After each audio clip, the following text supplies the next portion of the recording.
Hi, this is Lisa Mae DeMacy with another Equus Film Festival web chat. I'm here with the great equestrian artist, Bob Crane. Bob, welcome.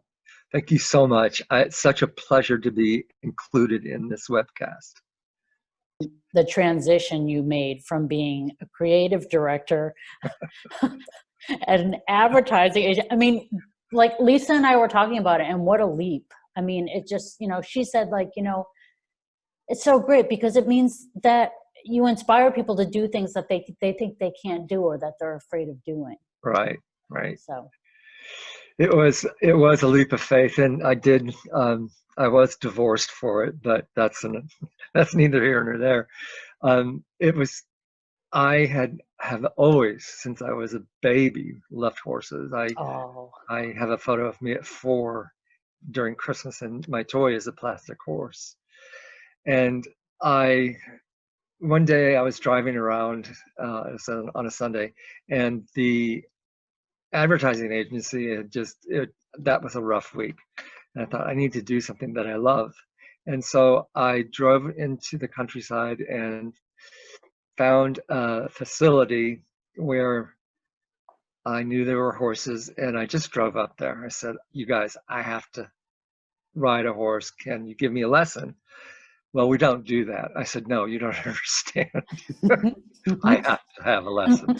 She said, do you know how to ride? I said, yes, I've ridden.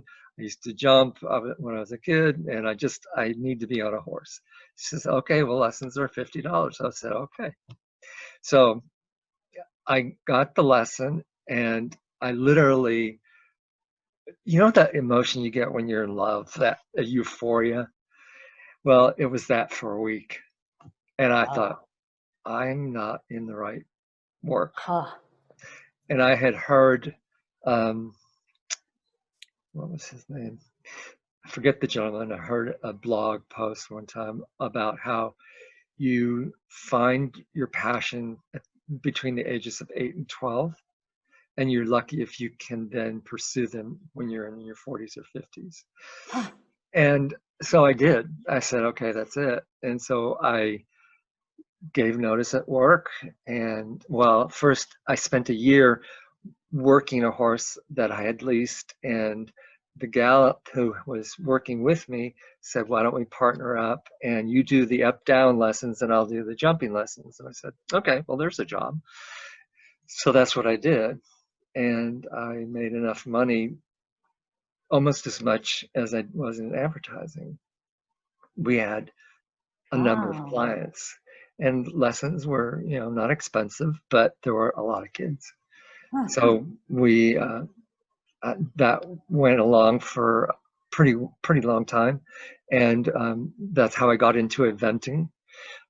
First show jumping and then eventing. She was an eventer, and so I did eventing for about 5 years. And during that period, I got good enough to then go out and pursue it on my own. And that's what I did. And then I had a horrific accident in the preliminary level of eventing. I thought, okay, this could kill me. So I quit the eventing and concentrated on dressage, and that was about 15 years ago. And so I've been a dressage enthusiast for that long. Wow. And it's the kind of sport you never finish learning in. It's one of those peel off another layer, another layer, another layer. And there's just so much to it, and so much I don't know. And so that keeps me interested in it. So the transition was rough at first, but it ultimately was the right choice, because when you pursue your heart, you're not working, you're fulfilling a dream. And it's easier to overcome your trepidation if you just trust in yourself and get a life coach.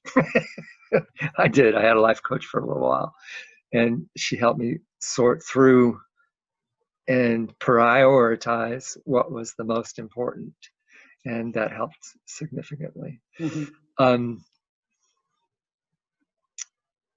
So I have been immersed in horses for the last 24 years, I guess. And what I always find true is the absolute impeccability of horses. They are honest to a fault, and they are hypersensitive, hyper aware. And if you're open to listening instead of dominating, then there's nothing they can't teach you. I I will I will relate an incident which I am not proud of, but which taught me the most. And I've told maybe 2 people this. Here I am broadcasting it to everybody.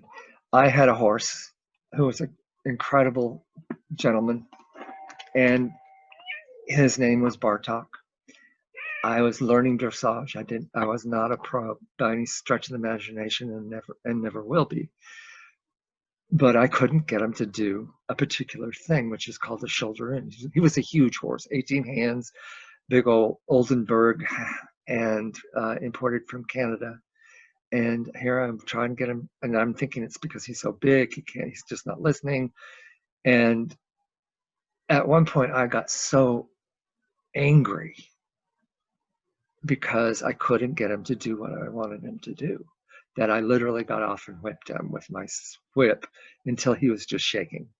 And I stopped myself when I saw that. And I thought, oh, shoot. Not the word I would choose, but shoot. And I remembered my father and his anger. And I realized that I was being that, and that I was being cruel. And so anyway, I apologized to him. I cried. And I vowed I would never, ever inflict that on anything or anyone or any sentient being again. And I haven't. And excuse me, my cat's trying to get all over me. I have never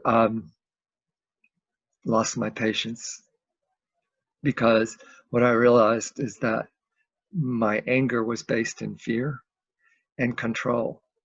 I needed to feel that I was in control, which made me feel fearful. And that fear brought anger. And that's how it usually manifests with most people.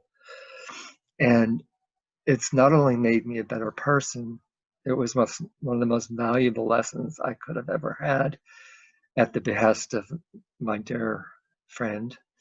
But it has made me a better trainer, a better teacher, a better human being because of it. So I firmly believe that horses, when you listen, teach you.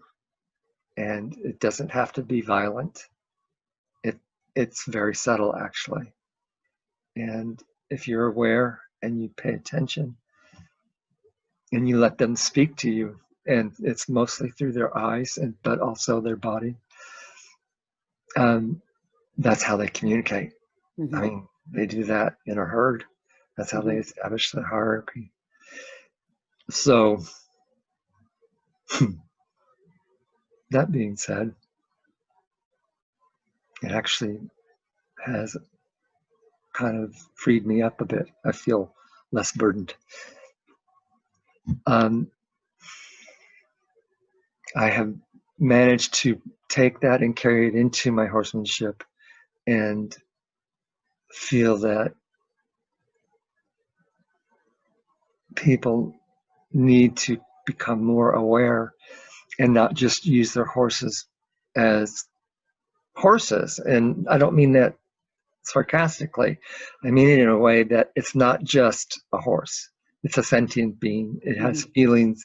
It has emotions. It literally can understand over 160 words of English or Spanish or Dutch or whatever words you speak. It could be no speaking at all, which is ultimately, if you're writing correctly, that's what it is. There is the vocabulary is that you are energetically and connected with your horse in such a way that you can instantly feel the horse and what it is they're reacting to, Mm-hmm. or um, obeying, or anticipating, or I've got this, don't worry about it. It's there is so much.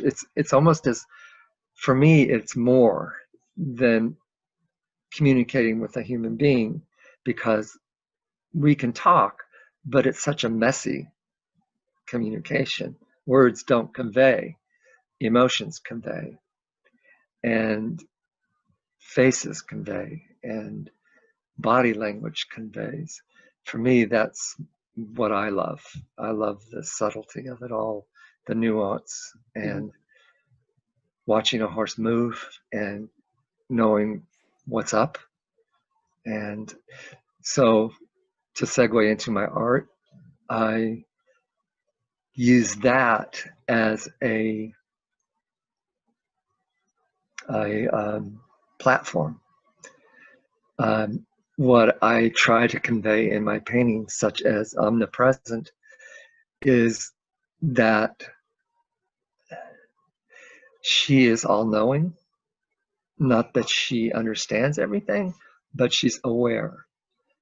She's aware. Mm-hmm. She's not flight or fight. She is just aware. This horse is incredible. Her name is Havana, and I've ridden her a number of times and have taught on her, and she just gets it. She is quiet when she needs to be. You can rev her up if you want to. Um, she is the owner has a little boy by the name of Josh. Josh will get on her and just pull her head to the right, and she'll walk to the right. Pull her head to the left, she'll walk to the left. And he's 9, and and it's like she's like, I'm taking care of you. I know who you are. And so she's kind of a character. I really enjoy her. But that painting of her is from a photo where she's looking off into the future, as far as I'm concerned, and she's aware of her surroundings, and she's comfortable in her body, and her tail is flowing freely in the wind, and she's just alert and magnificent. And um, she's grounded in who she is. She's confident, she's calm, she's kind. And that's what I love about horses. They tell you who they are, and you better believe them. some of them, some of them are going to say, "I don't think so." Some of them. I have a red-head mare, and she's a Dutch warm blood, and her name is Mira, and she just lets me know, like in no uncertain terms, I am not going to be a part of this. So I just have to back up and say, okay. So anyway,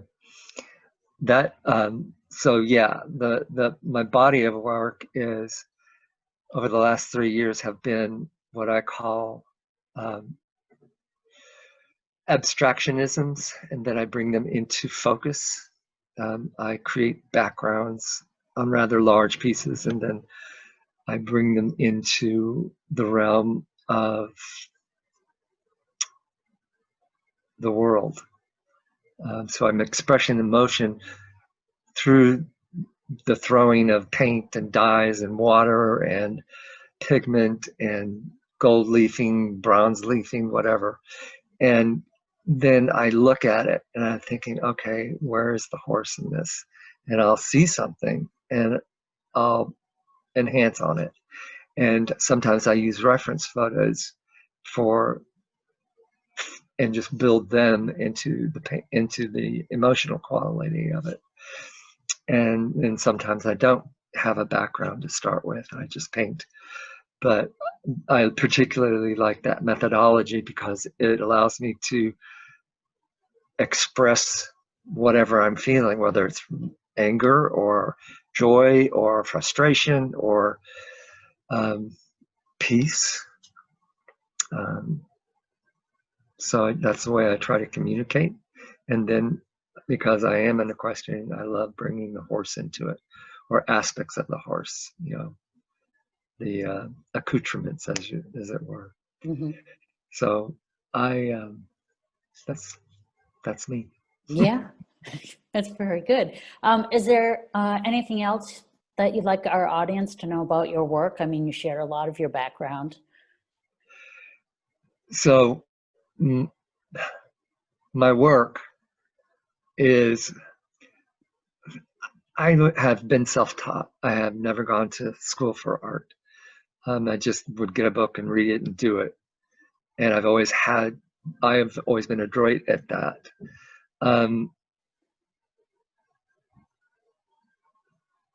I've always painted from the time I can remember. I was 17. My art is my platform, and it helps me to, with my God-given talent, I can then pass that along. And the way that I do that is I donate a lot of work, and for good causes like Hearts and Hooves in Little Rock, Arkansas, which is a writing an academy for kids with disabilities. I've also done that in Tennessee and here, and and I design jewelry, and I design gift cards and that sort of stuff. So I just give it away because I can. So what I guess what I would, first of all, if anybody's interested, they can go to my website, which is Crane Art Gallery, or also Crane Equestrian Arts, and see more of my work there. But what I would leave people with is, first of all, allow yourself your humanity. If you don't make mistakes, if you don't allow yourself to make mistakes, then you don't allow yourself to be open and to learn. That's how I live my life. I make mistakes and I go, oh, well, that was either good or bad. And if it's a mistake I like, I keep it. And if I don't, then I let it go. But it's something that I know how to do or not to do. And so allow yourself your humanity and be kind to yourself, be kind to other people. And for Christ's sakes, wear a mask. Excellent words of wisdom. Thank you. Anyway. Well, thank you so much for talking with me and being part of the festival this year. Oh my God, I'm so excited. I wish we could all be in Kentucky, but soon, hopefully. Yes. And because this is my first soiree into the film festival itself. And Lisa has been a great help with promoting me and getting me to use my art as a venue for the film festival. So I have. Nice. And it's been wonderful talking with you. I did all the talking, though. It's designed that way. Yes. I hope you have a good day, and it's been a pleasure. Thank you.